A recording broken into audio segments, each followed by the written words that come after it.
Welcome back. Now that you have learned how loops work in Python, let's talk about three important control flow tools: break, continue, and pass. Let's start with break. The break statement is used to exit a loop prematurely. That means the moment Python encounters a break, it stops the loop and jumps to the line.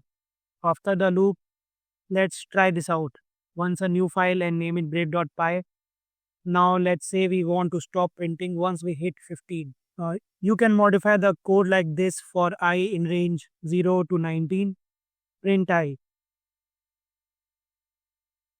If I equals to 15, then break. So what's happening here? The loop runs from 0 to 19. When I becomes 15, Python checks the condition. If I equals to 15, since it's true, it hits the break and exits the loop. Numbers 0 to 15 are printed and the rest are skipped.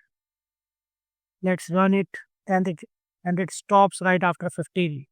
Now let's talk about continue. The continue statement is used to skip the current iteration of the loop and move to the next one without exiting the loop. So for I in range 1 to 40, print I.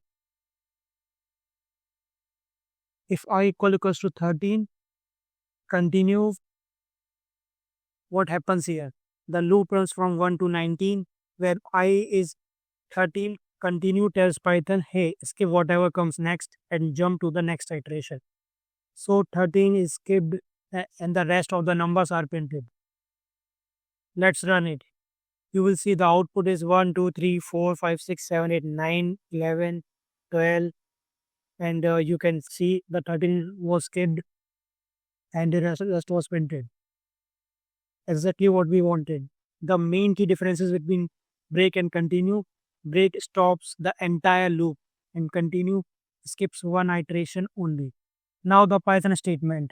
Pass is Python's do nothing statement. Yes, really. It's a placeholder that does a nothing at all, but it's required in some cases. For I in range 5, if I equals to 3, then we can write pass. It means do nothing. Now print I, you will see the program runs just fine and prints 0, 1, 2, 3, 4. Why? Because pass is telling Python, I know something belongs here, but I am not ready to write it. You can leave an if block or loop body empty in Python. That will give a syntax error, but using a pass allows you to temporarily skips writing that logic while still keeping your code valid.